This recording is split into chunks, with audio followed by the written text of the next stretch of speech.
Olá, Lu. Me chamo Cleide. Sou do estado do Pará.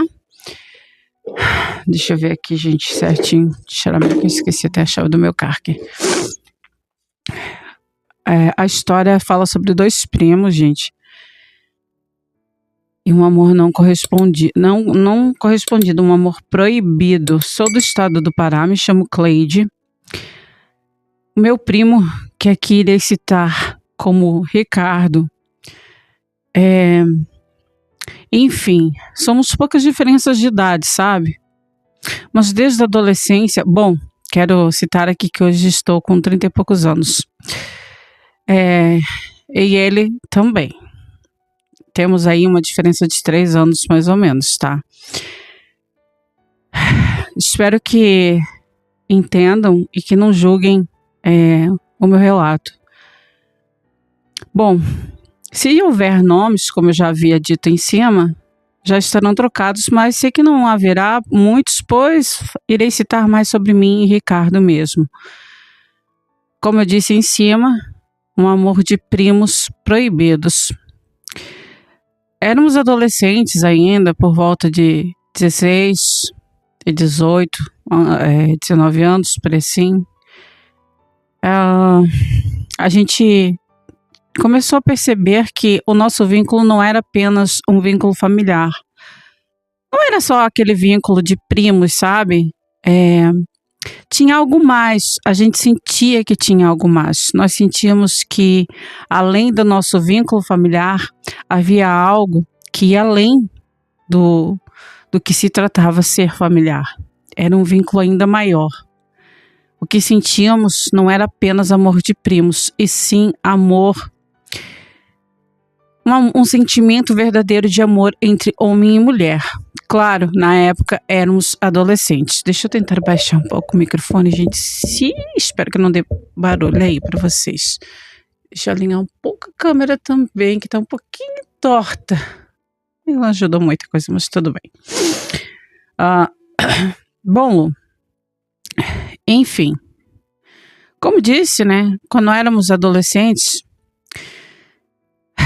nós gostaríamos muito de viver esse amor. Tínhamos vontade de nos relacionar e poder demonstrar esse sentimento que tínhamos um pelo outro a todos. Gostaríamos de poder revelar à família e deixar claro que o que sentíamos um pelo outro não era apenas algo de primos, mas sim um sentimento puro e verdadeiro, um sentimento genuíno. Mas sabíamos que seria uma coisa difícil, já que nossas famílias, embora cada um tenha suas crenças, né? Na nossa família tem, assim, digamos que cada um tem seu conceito, né? Alguns são conhecedores de Umbanda, têm seus conhecimentos, outros católicos, alguns com conhecimentos evangélicos, enfim. Mas ambos não têm críticas ou preconceito religioso em relação à religião que o outro segue. Porém, tem aquela ética familiar de que família é família e sei como é essas pessoas não se envolvem com família, né? Tipo aquela coisa, primos não podem se envolver, pois não é bem visto, ficaria chato, seria uma história que certamente seria proibida e a gente já sabia disso. Até que contei para minha mãe. Minha mãe ficou um pouco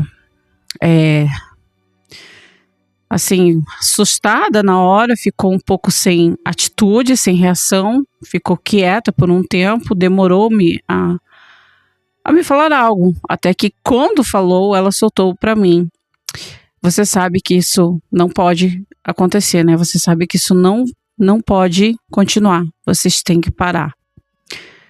Infelizmente, você tem que se afastar dele, não dá. E como ele sabia que a gente não ia poder viver esse amor, foi tão doloroso, tão triste para mim quanto para ele, e ele acabou indo embora. Mas tu acha que isso acabou ou que isso arrancou de mim o sentimento que eu sentia por ele ou dele por mim? Não. Eu digo que não, porque quando a gente ama de verdade, a gente ama. E esse amor é um amor que permanece. Ele não acaba com o tempo, ele não acaba com uma fugida, uma escapada daquele sentimento. A gente pode até tentar fugir do sentimento, mas é difícil, sabe?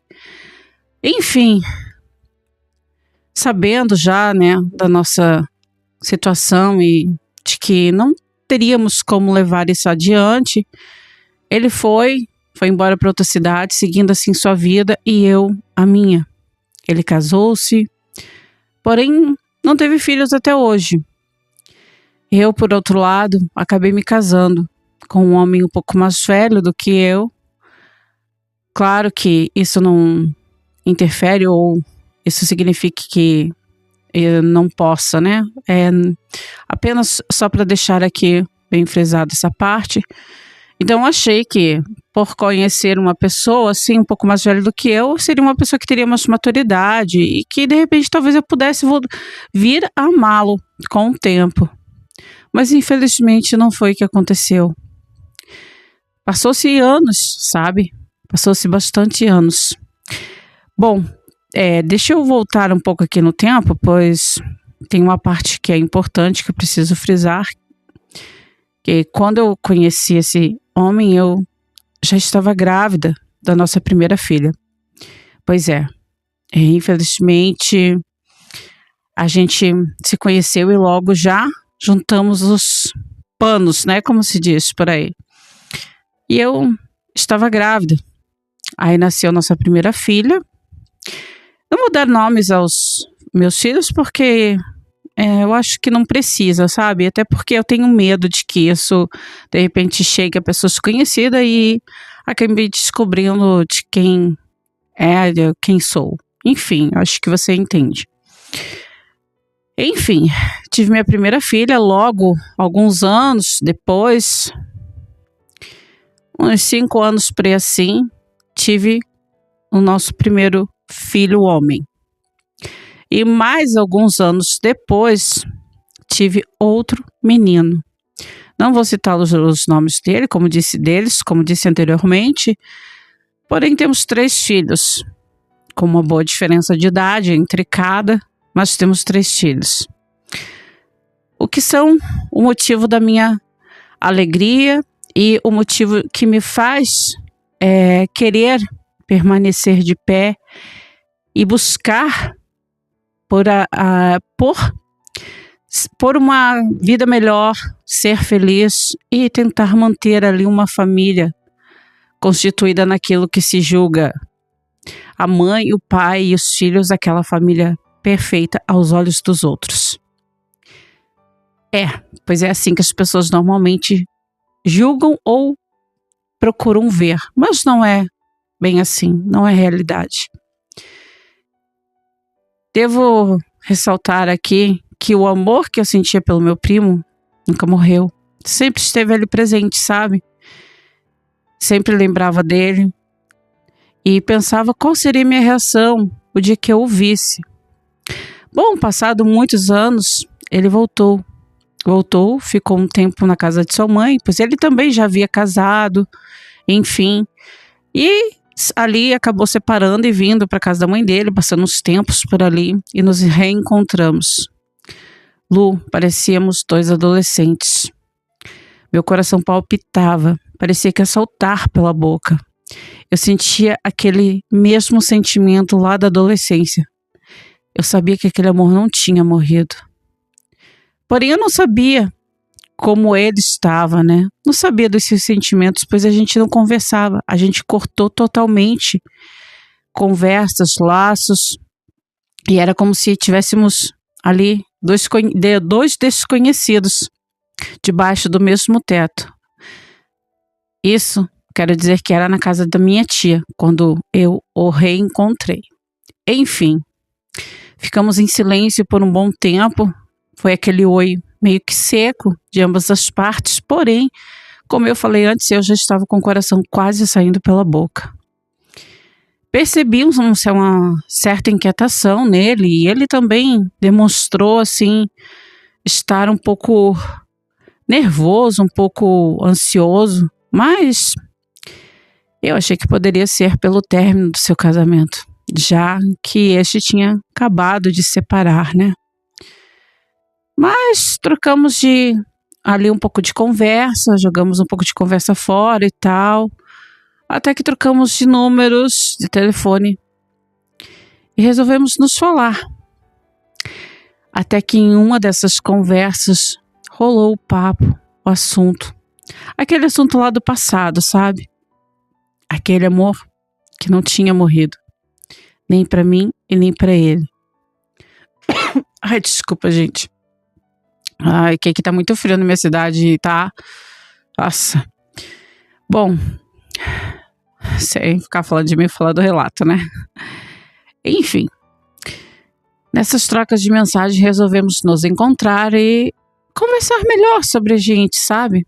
Pois aquilo que aconteceu no passado havia ficado mal resolvido, digamos assim. E assim fomos, nos encontramos e rolou, sabe? Isso mesmo que vocês estão imaginando. É exatamente isso, rolou. Eu sei que vão me julgar e sei que vão falar, pois, como eu citei, eu sou casada e tenho filhos. Em qual esse casamento, não sou feliz. De verdade, Lu, eu não sou feliz. Não sei o que é ser feliz, pois eu vivo um casamento tóxico e narcisista. É isso que o meu marido é, um narcisista. Enfim, ele tem ciúmes até dos meus status que posto. Mesmo por mais bobo que seja, ele tem ciúmes. Enfim, como eu disse, eu e Ricardo, a gente rolou ali, sabe, aquele clima, a gente ficou e eu sabia que estava errada. Mas quero lembrar aqui também que nesse dia eu havia brigado com meu esposo e a gente meio que tinha separado literalmente, coisa que não durou muito tempo, pois este ficava indo atrás de mim, chorando e implorando para que eu voltasse para casa. E o fato de termos filhos juntos, isso pesava muito para mim. Foi quando o amor da minha vida, o meu primo, Ricardo, falou para mim: você precisa decidir. Hoje, a gente já é maior de idade, hoje a gente já tem condições de decidir as nossas vidas. Está nas tuas mãos. Você quer tentar viver esse amor ou você ainda vai continuar com ele? E eu tive que pensar muito, Lu. Foi muito difícil. Muito mesmo. Sabe? Foi assim uma parte em que me deixou assim, sabe, desolada, pois eu tinha que dar uma resposta a ele. Mas ao mesmo tempo pesava na balança aquilo que se chamava família. Marido, filhos, enfim. Mesmo sendo um narcisista nato e um homem tóxico, ainda assim esse sempre tentou me agradar de certa forma, fazendo algumas coisas para me agradar, sempre tentando forçar ali aquele amor entre a gente. Mas é algo que eu não sinto até hoje. Estou escrevendo para você no mês de abril. Dia 28 de abril de 2026. É recente isso. Só que eu não aguento mais guardar para mim e ficar sofrendo, pois eu estou num casamento infeliz, no qual não sou feliz. E por outro lado, eu não posso viver o amor que eu gostaria de viver. Tive que abrir mão mais uma vez do amor. Hoje não só pela família em si que antes pesava, minha tia, meus tios, meus avós, nossos avós, minha mãe, meu pai, mas sim pelos meus filhos, os quais são apegados ao pai e, enfim, aquela questão assim de que se eu largasse, será que realmente iria dar certo e ele iria me amar como antes? Creio que esse lance de a gente ter se encontrado e esse amor ter reacendido é porque ele nunca foi esquecido, sempre esteve ali. Porém, era algo que a gente não podia viver, mas ao nos encontrar, isso voltou com força. E eu queria dizer que com tudo isso que eu estou relatando, o amor que eu sinto por ele me faz sofrer, sabe? Eu sofro no silêncio, sofro nas noites inquietantes que eu perco o sono. Lembro-me dele, lembro que da última vez que nos vimos, antes de eu tomar alguma decisão, foi num encontro familiar. Lembro-me foi o último dia que nos vimos. Lembro que ele chegou em mim e falou assim: bom, já vi que você já tomou sua decisão. Sim, falou isso porque viu que o meu esposo estava lá na festa. Então ele já tinha entendido que eu não tinha separado, né? Que eu não tinha abrido mão da família, ali em aspas, para viver esse amor. E esse abaixou sua cabeça, virou as costas e foi embora novamente. E o que ele fez? Ele também voltou para sua ex para tentar me esquecer. Falamos-nos depois por mensagem e ele falou que não tinha me esquecido. E que aquele dia que passamos, aliás, não foi só um dia, foram alguns dias. Enfim, foram inesquecíveis. Algo que fez com que tudo aquilo que vivemos no passado voltasse com muita força. Algo difícil de esquecer e algo difícil de fazer de conta, como se nada tivesse acontecido ou como se algo nunca aconteceu. Hoje eu sou uma pessoa que eu gostaria de ser um pouco mais...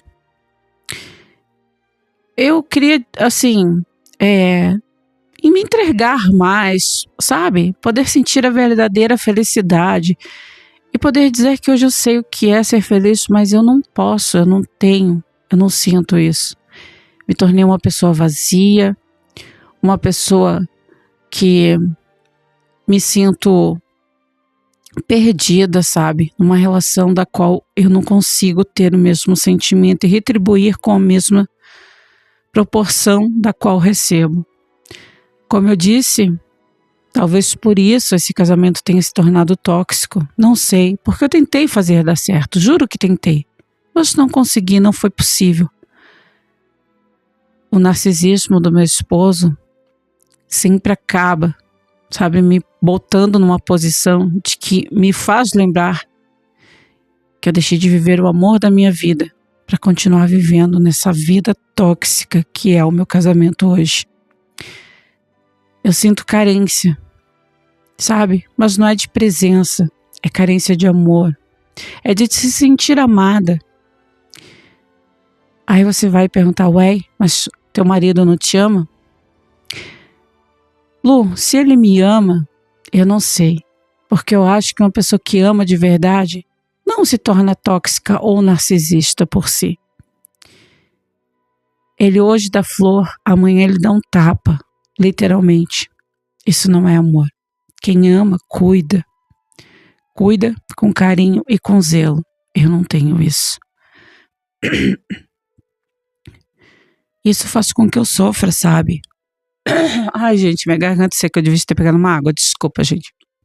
Enfim, eu queria ser feliz. Eu fico pensando se um dia eu vou conseguir isso, sabe? Se um dia eu vou conseguir chegar nesse ponto, se um dia eu vou conseguir viver esse amor que ficou para trás, ou se, quem sabe, eu vou conhecer alguém que mude a minha história, a minha vida, e que me tire desse casulo de sofrimento, pois eu acabei me isolando num ciclo de dor e tristeza interna. Sabe quando você sorri por fora, mas por dentro você está despedaçada? É assim que me sinto. A dor que eu tenho por dentro é muito grande, machuca. Tenho vontade de desabafar, mas também não tenho muito com quem conversar, Pois muitos aqui próximos são fofoqueiros, linguarudos, e sei que tenho certeza que falariam de uma forma totalmente diferente, distorceriam os fatos em si. E a minha família, eles não sabem até hoje, a não ser minha mãe. É a única quem sabe. O resto, ninguém faz ideia. E uma amiga, da qual eu confio e conto para ela minhas dores, sabe? Ela é a única pessoa para quem eu confidencio certas coisas. Enfim, eu queria muito poder tornar diferente, sabe? Mas eu sinto que tudo isso é impossível. E eu disse que não tinha nada de sobrenatural, sabe? Mas assim, na verdade, no fundo até tem um pouco. Pois essa amiga que eu confio e confidencio coisas, ela é taróloga também, assim como você, Lu. E um dia ela tirando as cartas pra mim, ela falou que tinha muita demanda pra cima de mim, muita inveja, incluindo da ex do meu atual e até mesmo dele, que tinha uma amarração amorosa. E talvez seja essa amarração amorosa que me prende a ele, que faz com que eu permaneça nesse casamento do qual eu não consigo sair, por mais que eu tente, sabe? E eu juro, eu luto com todas as minhas forças para tentar achar uma forma, sabe? De ter minha independência, não só financeira, mas ter minha independência de liberdade, de expressão, de sentimento, a qual eu não tenho. Mas eu me sinto presa, amarrada nesse casamento. E como ela disse, que ele fez uma amarração, pois talvez seja isso que me faz permanecer. Por mais que eu tente sair, eu não consigo. E ele sempre acaba me abordando de formas assim, sabe? Como se ele fosse uma pessoa incrível, maravilhosa. E é como ele sentisse, quando eu tô tentando sair fora, ele percebe, ele sente, e logo ele dá um jeito de manipular ou de mudar a situação. Quanto ao amor da minha vida, eu ainda sofro, e muito. Essa semana foi um dia, sabe, que pensei muito nele, lembrei muito, e fiquei pensando, por que não lutei lá atrás? Por que fui tão fraca e deixei com que o peso da família, com que o peso do que aquilo podia trazer para nós, interferisse no nosso amor, no nosso futuro? Talvez hoje eu tivesse um futuro diferente, mas eu fui fraca, e ele também. A gente não lutou, a gente não teve forças, a gente deixou que nossas famílias decidissem o nosso futuro. E isso mudou todo o contexto das nossas histórias. Ele é infeliz, assim como eu também sou. Se um dia a gente vai ter uma nova oportunidade, não sei. Mas juro, sabe? Se um dia eu tiver, eu acho que eu não me importaria mais de assumir, sabe? De declarar ao mundo o que sinto por ele e viver esse amor. Se ele ainda, até lá, permanecer me amando, como disse pela última vez, sabe? Dói. Dói saber que eu estou presa, amarrada por uma obra de demanda, ou sei lá como se chama, porque eu, de fato, não tenho muito conhecimento sobre a religião, então, assim, não quero parecer intolerante ou uma pessoa que está falando coisas para desfazer das religiões. Não é isso, gente. É realmente por falta de conhecimento. Eu sou leiga nesse assunto. Não tenho realmente, de fato, conhecimento sobre a Umbanda. E nem tão pouco, assim, a religião evangélica também. Eu conheço um pouco também, porque eu sou, assim, até católica, mas não também praticante. Não sou aquela pessoa que vive na igreja, sabe? Eu confio num Deus que eu sei que existe e que Ele é capaz de tudo. E pela força dele, eu sei que estou de pé. Mas enfim, como eu disse antes, independente de conhecer ou não as religiões, eu sei que que há forças ocultas e que assim como Deus tem poder, o outro lado também tem, seja para o bem ou para o mal. E eu sigo amarrada. Pois é, essa demanda, minha amiga diz que pode desfazer, que dá para desfazer. Mas eu tenho até medo, sabe? Eu tenho medo do que possa acontecer, tenho medo da reação dele, o que ele possa fazer. Pois ele às vezes me manda umas mensagens intimidadoras, nas quais me deixam sem reações e me deixam até com receio, um certo medo. Pois sei que ele é uma pessoa meio descontrolada. Vivemos brigando, vivemos em constantes discussões. Aos olhos dos outros, parecemos aquele casal perfeito, sabe? O casal que sorri, o casal que recebe visitas, que faz visitas, o casal família. Mas é só na aparência. E será que essa amarração é o motivo de fazer com que eu tenha vivido todo esse trauma, todo esse problema, tudo que eu vivo hoje? Não sei, de verdade eu não sei. Bom, eu vou dar minha opinião, tá, Cleide? Assim, a amarração, ela acontece, ela mexe no livre-arbítrio das pessoas. Eu vejo muitos relatos por aí, tô dando a minha opinião, tá, gente? Eu vejo muitos relatos de pessoas falando que fez amarração e que fulano ficou assim, que fulano tirou vida, que fulano fez isso, que fulano fez aquilo. Eu trabalho com isso, gente, não é bem assim. Eu vejo muitos contos de fada que eu acho que as pessoas...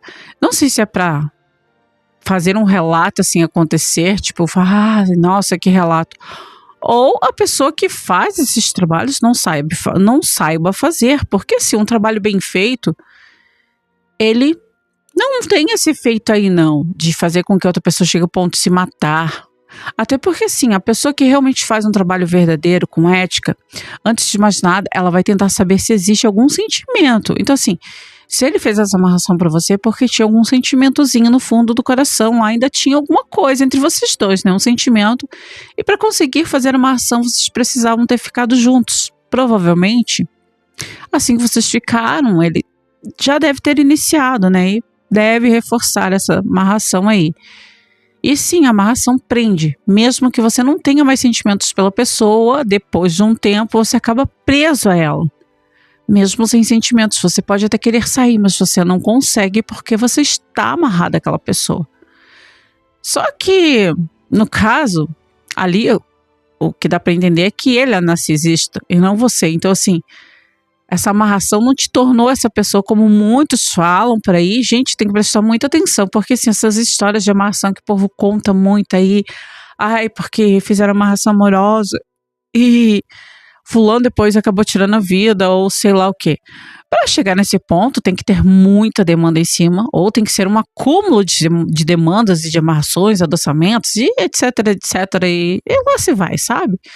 Precisa ter muita coisa, e a pessoa deve fazer alguma coisa errada fora disso, porque antes de mais nada precisa ver, tem que ter uma leitura nas cartas, tem que saber se existe caminhos para aquelas duas pessoas ficarem juntos, porque quando não há caminho, não tem como fazer uma amarração.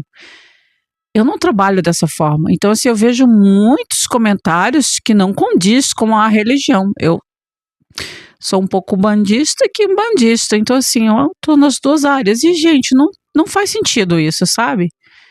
Tanto da esquerda quanto na direita, mexe no livre-arbítrio? Mexe um pouco, sim, claro que mexe. Você está manipulando a mente da outra pessoa. Mexe. Só que ela não vai forçar aquela pessoa, de certa forma, se aquela pessoa nunca sentiu nada pelo outro, ela não vai forçar ela a sentir. Para que ela seja amarrada, ela tem que ter algum sentimento. Então assim, se em algum momento ali você teve sentimento por ele, para que ele conseguisse te amarrar. E depois daí vira nisso. Mas assim, não é como as pessoas falam que eu fiz a amarração e me arrependi porque fulano ficou tóxico, ficou isso.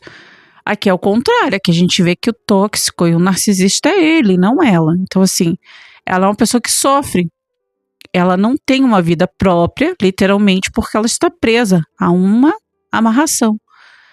E sim, nesse caso tem sobrenatural sim, tá? Porque quando a gente fala de amarração, fala de trabalho, a gente está falando do lado espiritual. E todo lado que é espiritual é sobrenatural, né? A gente fala de trabalhos, a gente está falando do lado espiritual, de entidades, seja de direita ou de esquerda, mas tem entidades ali por trás disso. Então, assim, é sobrenatural sim. Teu relato é sobrenatural. Opa, me engasguei tudo. Teu relato é sobrenatural. É triste que você não possa ter vivido esse amor, né? E eu sei como dói a gente gostar de alguém e, tipo, ter esse sentimento reprimido e, tipo, impedido, de certa forma, por conta da família. Uma coisa que, tipo assim, você deixou de viver na época, né, por conta da família e, tipo, você acabou tendo que ir para um lado que você não queria, ele também, e ambos são infelizes até hoje, né?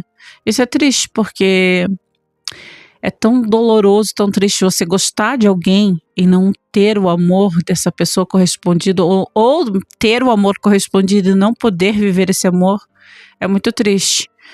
Mas assim, esse adendo que eu dei aqui é só para desmistificar um pouco esse mito que muita gente tem sobre amarração, sobre essas coisas. E outra, né, a pessoa faz ali a amarração e tal, mas assim, gente, é como eu disse, se for um trabalho de verdade, tem que ter coerência tanto da pessoa que faz com quem tá fazendo, né? Porque ela tem que estar consciente de que ela está amarrando alguém, mesmo que aquela pessoa não esteja com vontade ou com um sentimento suficiente para ficar do lado dela ali. Tem casos que as pessoas nem precisam de amarração, porque tem sentimentos. O que precisava era fazer mais amor próprio, sabe? E eu acho que você deveria fazer isso. Fazer um amor próprio para você. Fazer um banho de amor próprio.